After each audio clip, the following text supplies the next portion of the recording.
दोस्तों याद आ रहा होगा हम लोग लाइन में लगे थे शायद एटीएम में कि कैश निकाल लें। कुछ डिमोनेटाइजेशन की बात थी। हम लोग समय जब कोविड का चल रहा था तो लाइन में लगे थे कि ऑक्सीजन मिल जाए।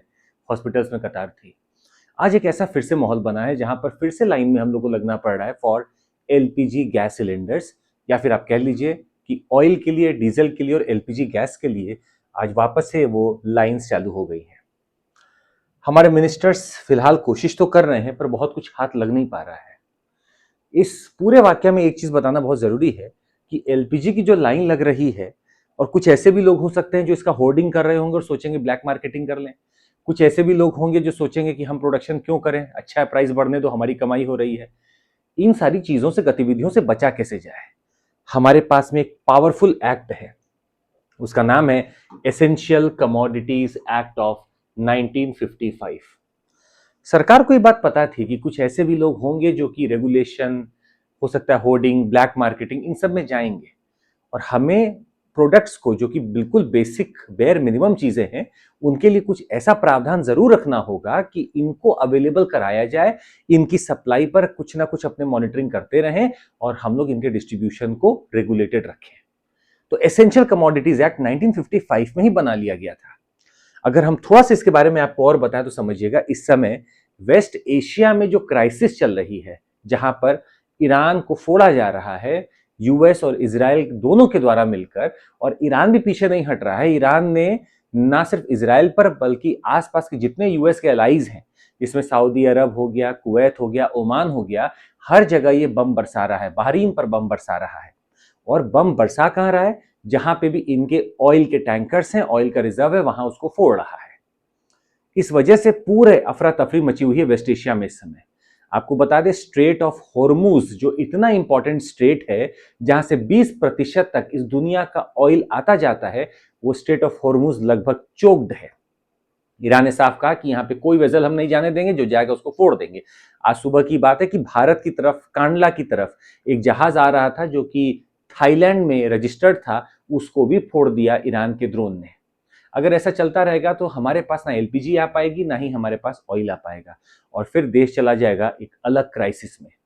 इससे बचने के लिए हम लोगों ने अपने देश की व्यवस्थाओं को अच्छा रखने के लिए एसेंशियल कमोडिटीज एक्ट को तुरंत से लागू कर दिया।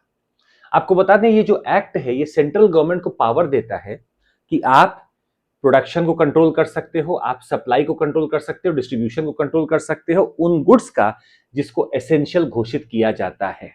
अब सवाल है कि एसेंशियल क्या होगा? तो इसी एक्ट में एक शेड्यूल है, एक लिस्ट है, उसमें लिखा हुआ है कि क्या क्या एसेंशियल है और क्या क्या एसेंशियल हो सकता है। मतलब ये लिस्ट बदली भी जा सकती है, अमेंड की भी जा सकती है। फिलहाल आपको बता दें, यहां पर ड्रग्स, मेडिसिन है, फर्टिलाइजर्स हैं, फूड स्टफ है, पेट्रोलियम प्रोडक्ट्स हैं जिसमें पेट्रोल, डीजल, केरोसिन और एलपीजी भी है, रॉ जूट, सीड्स और यार्न भी है। ये तमाम मेडिसिन से लेकर, फर्टिलाइजर से लेकर, फूड स्टफ जिसमें कि oil seeds, food grain, daily consumption का, वो भी यहां पर है। यहां पर पेट्रोलियम प्रोडक्ट्स और रॉ जूट भी है। ये सारे ही एसेंशियल प्रोडक्ट्स हैं और ये गवर्नमेंट का पावर है कि इसको कैसे प्रोड्यूस करना है, सप्लाई करना है, डिस्ट्रीब्यूट करना है। अब आपके मन में सवाल होगा कि सर इस लिस्ट को बदला जा सकता है। हमने अभी आपको बताया इसमें अमेंडमेंट किया जा सकता है। सेंट्रल गवर्नमेंट चाहे तो इसमें ऐड कर सकती है, इसमें से हटा सकती है, based on national economic conditions. ये सेंट्रल गवर्नमेंट के पास पावर है। जैसे अगर आप कोविड के समय देखेंगे तो मास्क और हैंड सैनिटाइजर्स को भी एक तरह से एसेंशियल कमोडिटी के रूप में लाया गया था कोविड के समय। तो मास्क और सैनिटाइजर को भी एसेंशियल कमोडिटी बनाया गया था। तो 1955 का ये एक्ट है जो आज भी बहुत अच्छे से लागू हो रखा है। खैर, ये जो पूरा एक्ट है इसमें दो सेक्शन पढ़ना बहुत जरूरी है, एक है सेक्शन 3 और एक है सेक्शन 5। सेक्शन 3 सेंट्रल गवर्नमेंट का पावर बताता है कि सेंट्रल गवर्नमेंट क्या करेगा, इंपोज करेगा स्टॉक लिमिट, रेस्ट्रिक्ट करेगा होर्डिंग को कि स्टॉक लिमिट है, आप इससे ज्यादा स्टॉक नहीं रख सकते अपने यहां। होर्डिंग कोई नहीं कर सकता, छुपा के अपने घर के गोदाम में नहीं रख सकता। ट्रांसपोर्ट और स्टोरेज इन प्रोडक्ट्स का जो कि एसेंशियल कमोडिटी है रेगुलेट होगा, और सेलिंग प्राइसेस को फिक्स करने का भी प्रावधान है सेंट्रल गवर्नमेंट के पास अंडर दिस एक्ट। अब इस चीज को तो सेंट्रल गवर्नमेंट ने फिक्स कर दिया, पर इसको इन्फोर्स कौन करता है? ये आता है दायित्व स्टेट गवर्नमेंट का। स्टेट गवर्नमेंट इसको इन्फोर्स करती है कैसे? लोकल इंस्पेक्शन करवा के, मार्केट रेट्स करवा के और स्टॉक मॉनिटरिंग करवा के स्टेट गवर्नमेंट इसको इन्फोर्स करती है। तो एक तरफ सेंट्रल गवर्नमेंट इसको लगा रही है और स्टेट गवर्नमेंट इसको इन्फोर्स कर रही है।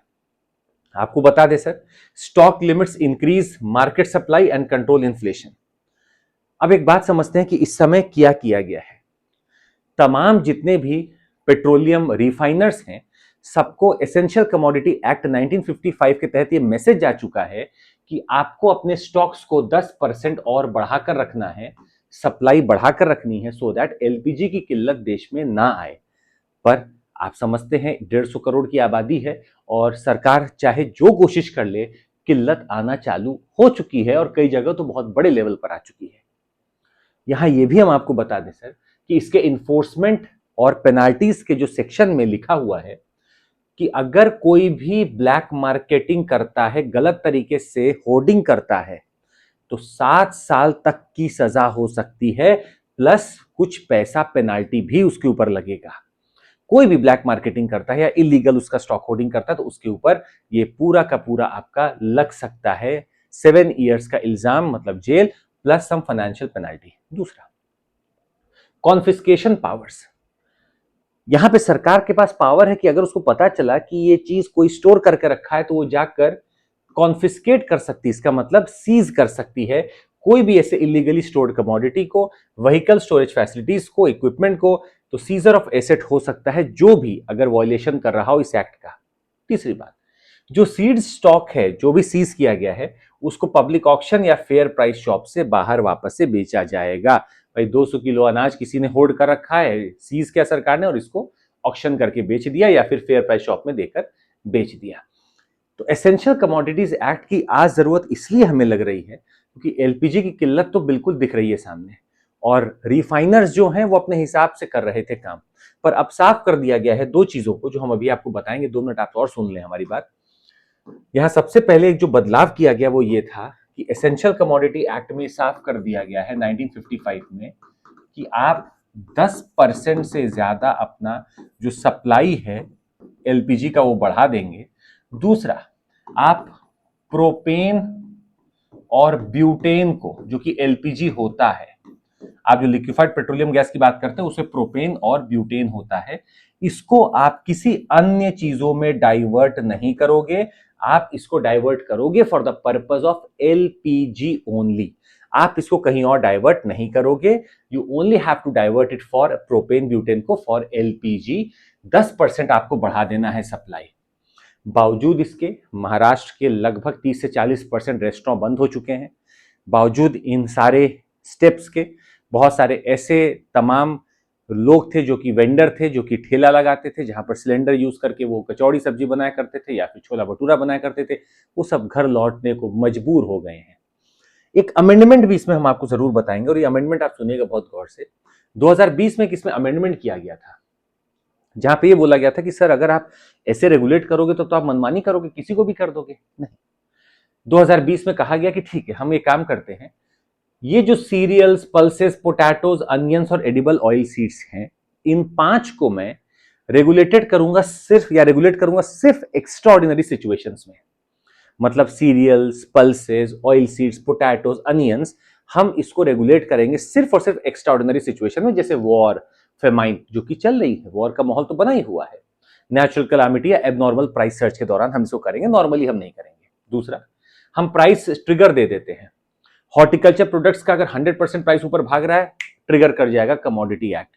अगर नॉन पेरिशेबल प्रोडक्ट्स का 50% भाग रहा है तो ट्रिगर कर रहा है तो हम दे देंगे। मतलब प्राइस सर्जेस अगर हम देखेंगे कि हो रहा है तो हम यहां ट्रिगर कर देंगे कि एसेंशियल कमोडिटी एक्ट लगाओ। और हम चाहते हैं कि इस एक्ट के द्वारा प्राइवेट इन्वेस्टमेंट आए स्टोरेज और कोल्ड चेन इंफ्रास्ट्रक्चर में, क्योंकि हमारे पास अभी तक सबसे बड़ी दिक्कत है कोल्ड स्टोरेजेस की। अनाज है पर चूहे खा रहे हैं, चावल है पर सड़ रहा है, गेहूं है पर उसको सब नष्ट कर दिया जा रहा है। तो हमें कोल्ड स्टोरेज और बढ़िया चेन इंफ्रास्ट्रक्चर चाहिए ताकि हमारे पास मॉडर्नाइजेशन के तहत हम इनको बचाकर रख सकें। यहां पर आपको बता दें कि ये पूरा जो मेजर टर्निंग पॉइंट आया 2020 अमेंडमेंट, वो इसलिए आया कि लोग घबरा गए थे कि सर ऐसे तो आप किसी भी चीज को रेगुलेट करोगे तो हम क्या करें, फिर पोटैटोज, अनियंस हम क्या करें। बोला कि आप चिंता मत करो, मैं इसको जनरली रेगुलेट नहीं करूंगा, पर अगर कोई एक्सेप्शनल सर्कमस्टांस बनेगा तो मैं इसको रेगुलेट जरूर करूंगा। खैर, आपको क्या लगता है, ये जो एलपीजी का संकट बना हुआ है और ये जो इस समय चल रहा है, अगर आप इस वॉर लाइक सिचुएशन को देख रहे हैं, ऑब्जर्व कर रहे हैं, तो 2-3 चीजें तो आप ऑलरेडी समझ चुके होंगे कि what is happening right now. ये देखेंगे आप तो ये है रेड सी का पार्ट, ये देखेंगे आप तो ये है हमारा पर्शियन गल्फ का पार्ट। जो इस समय बात चल रही है वो पर्शियन गल्फ की चल रही है, क्योंकि इसी के बाद ये जो वाला जो स्ट्रेट है वही है स्ट्रेट ऑफ हॉर्मूज। यही है स्ट्रेट ऑफ हॉर्मूज, जिसके लिए इतना ज्यादा इस समय वॉर लाइक सिचुएशन जो बनी है इसको खराब कर रही है। 20% ऑफ दुनिया का ऑयल यहीं से पास करता है और भारत अच्छा खासा यहां से ऑयल और गैस लेता है, जो अभी फिलहाल नहीं मिल पा रहा है, बंद है। तो जब तक की सिचुएशन ठीक होगी देखते हैं क्या हो जाएगा। फिलहाल आप बताइए कि क्या करना चाहिए भारत को। भारत ने नॉर्वे से बात की, भारत ने यूएसए से बात की और यूएसए ने तो अलाउ भी कर दिया आपको कि ठीक है आप जाके तेल ले लो। किससे ले लो? रशिया से ले लो, क्योंकि भाई आपको दिक्कत हो रही है। तो एक तरह से यूएस, इजराइल, ईरान का जो कॉन्फ्लिक्ट चल रहा है उससे पूरा यहाँ पे डिसरप्शन पैदा हो रखा है। गवर्नमेंट ने LPG production house hold cooking needs के लिए बढ़ाने की बात की कि डोमेस्टिक एलपीजी डिस्ट्रीब्यूशन बढ़ाओ, पेट्रोकेमिकल डाइवर्जन प्रोटेन और प्रोपेन और ब्यूटेन का नहीं होगा, domestic cooking gas supply secure करने के लिए हमने किया है। और फिलहाल यूएस ने अलाउ कर दिया है भारत को कि तुम रशिया से तेल ले लो। आप बताइए डिप्लोमेसी कहां चल रही है, आप बताइएगा कि आपको इसमें से क्या समझ में आ रहा है कि भाई ये त्रासदी जो हम लोग देखते जा रहे हैं दिन पे दिन वो कैसे सुलझाई जाए। आप जरूर नीचे कमेंट करके बताइएगा। दोस्तों साथ ही में हम आपको ये बता दें कि अब ये बात बिल्कुल तय हो चुकी है, साबित हो चुकी है कि ऑनलाइन प्लेटफॉर्म आपको बढ़िया रैंक दिला सकता है, बशर्ते आप अच्छे से पढ़े तो। हमारे सामने रैंक 1 अनुज अग्निहोत्री, जिन्होंने खुलकर इस बात को बोला कि हाँ ऑनलाइन क्लासरूम प्रोग्राम बहुत अच्छी होती हैं और यहाँ पे सारी सहूलियत से पढ़ते हैं। अगर रैंक 1 आ रहा है तो आप भी अगले साल ला सकते हैं। फिलहाल हम आपको क्यों ये दिखा रहे हैं, क्योंकि हमारा कोर्स चालू हो रहा है 16999 में। CMC कोड लगाइए और 16999 में हमारा पूरा कोर्स ले सकते हैं। 1 साल का आराम से बैठकर आप पढ़िए और आपको बेहतरीन टीचर्स मिलने वाले हैं। 14 मार्च से हमारे नए बैचेस चालू हो रहे हैं 27 और 28 के लिए, इंग्लिश और हिंदी तीनों मोड में। आपको जहां लगता है आप चुन सकते हैं। CMC कोड लगाना मत भूलिएगा। These are our online classroom programmes that have done taken subscription. ये इंटरव्यू वाला हम नहीं दिखा रहे हैं आपको। आप सर रवि राज के बारे में जान चुके हैं, बहुत दिन से जुड़े रहे ये हिंदी टीम के साथ और बेहतरीन परफॉर्मेंस किया इन्होंने। ये सारे लर्नर जो हमारे प्लेटफॉर्म से निकले हैं, तो आपको CMC कोड लगाना है और जुड़ जाना हमारे साथ। 16999 में आपको पूरा ये हमारा कोर्स मिल रहा है 1 साल का। जुड़कर देखिएगा। Let's crack it.